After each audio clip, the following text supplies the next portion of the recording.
baby, wobble, baby, wobble, baby, wobble, yeah. Wobble, baby, wobble, baby, wobble, baby, wobble. Hiya. Now, I don't know if that picked up on camera, but this car is quite wibbly wobbly. And one way of sorting that out could be to lower it, but there's reasons I don't want to do that. One, it's not really a cheap, easy thing to do. It's not a hard thing, but it's not really a particularly cheap and easy thing either.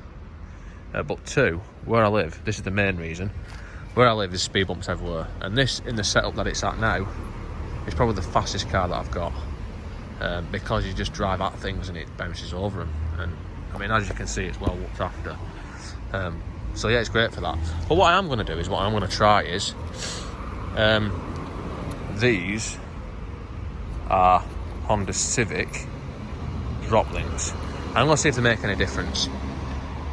Now, I'm not convinced they're going to make any difference because the anti-roll bar is what does the work. So unless they change the geometry of where the anti-roll bar connects to the wishbone or something like that, which makes it have less mechanical advantage on the anti-roll bar, which gives the roll bar more mechanical advantage to do its job, I can't really see them doing much, but we'll find out. But other than that, they are definitely better quality than the standard ones. So anyway, what I'm going to do now is, if you notice there, I've got two axle stands, and the reason for that is because when you're doing anti-roll bar links or drop links, whatever you want to call them, one of the ways to make it as easy as possible is to jack both sides of the car up at once, so you're not fighting with the fucker when you're trying to undo it and trying to line it back up. So I was just going to get it wheels off the shitter, get it jacked up, and then I will return. Yes. So as you can see, we're now jacked up on both sides, so the anti-roll bar, it's not doing any work trying to make these, well, pulling on one wishbone and pushing on the other, whatever you want to say. Anyway, this is the unit that we are replacing. I'm only going to film one side because it's probably going to be boring enough anyway not to have to watch the shit twice. So yeah, that's the one that we're replacing. That's one that we're fitting. So if you notice how it goes in, it does look like it is of better quality, but we'll find out. Oh, by the way, in case anyone's wondering, that's part number. So if you want to buy one, and that's what you search for that, you should come up. So now let's set this one off. Right, and looking at this, I will say the first thing to do is to take the top nut off, because you want it to be clamped to the bottom to give you room to get in underneath the drive shaft, with the rubber compressed. So let's go ahead and do that. Now you can use a spanner on there, but I can't remember what size it is, so I just thought I'd use some vice grips instead, because it's easier really. So this is exciting stuff. So I'm just going to take that shitter off there. Yes. And I recommend that once you've cracked it off, to use an open-ended spanner. Otherwise the spanner gets stuck between the nut and the drive shaft. Now turning the steering on the car could possibly give you more room, but I can't be arsed doing that. So I'm just going to struggle to do it this way. Yes, yes, yes, yes. Still too tight. Yes. And there was just enough room to squeeze the nut out. Obviously it's a very well designed, nice piece of kit. Top quality car in that. And that leaves us with something like that. So we're now halfway there. Now, like I said before, I might have said, I can't remember if I said it or not, so I'll say it now. There's a good chance that when you start undoing this, it will snap anyway and just come out that way, which would probably do you a favour. But mine hasn't done.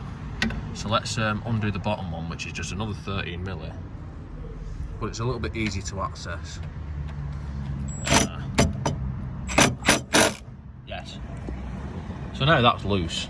And as we see, if we do this, it's not really connected to anything. And we can get it out. Now changing these, another thing that's worth mentioning, is it's probably easier to do it on ramps with the wheels on the car and the weight on the wishbones, because it gives you more room, which I might have to use this jack to get it under there. And now as I jack it up, the gap between the drive shaft and that shit is getting bigger. Yes, yes, yes, yes. And now I've put that weight on it, it's completely undone the whole point in jacking both sides of the car up at the same time. so it's under tension again. But fuck it, let's just get a bar in there, scratch everything up with new wishbone and that, and struggle with the shitter. Yes. As you can see, I'm struggling because the phone is in the way, but you can see what I'm doing. If I lift that up there, then I should be able to get this out. Yes.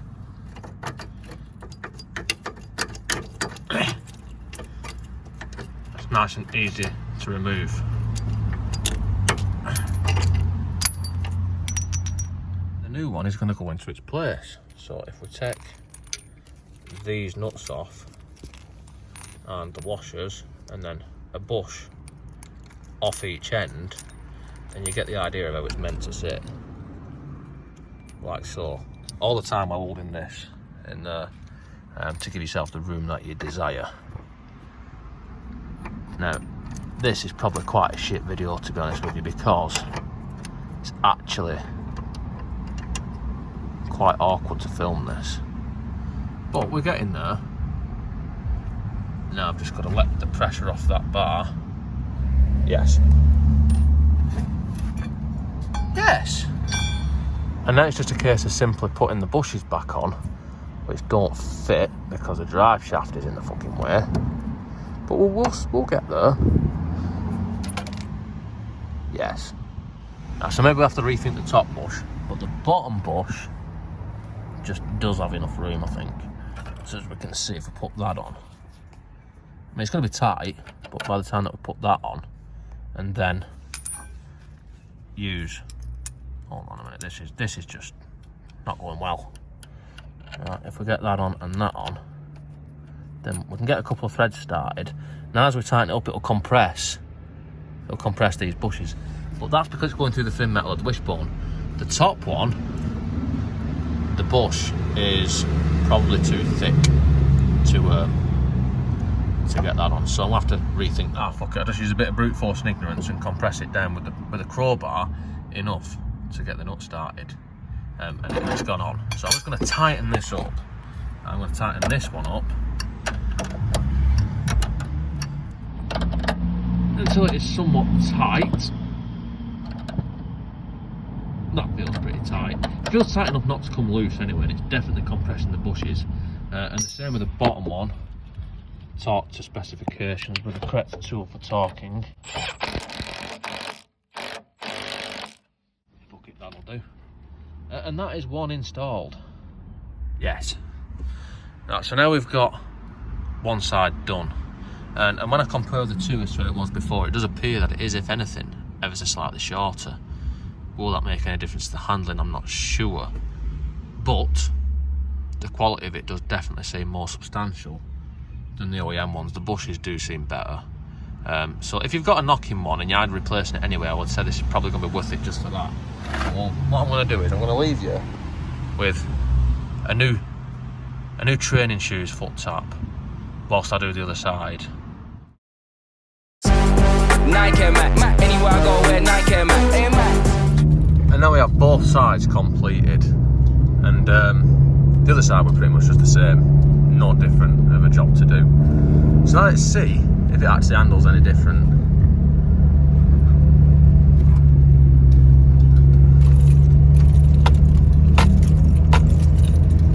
No, honestly, can't notice any difference. It still wobbles all over the place, but it still bounces over speed bumps.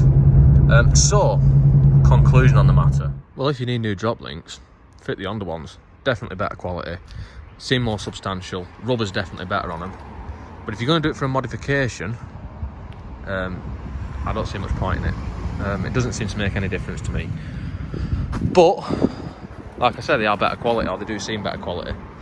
So anyway, that's all for this one. Don't forget to like, comment, subscribe, all the usual shit. See you next time.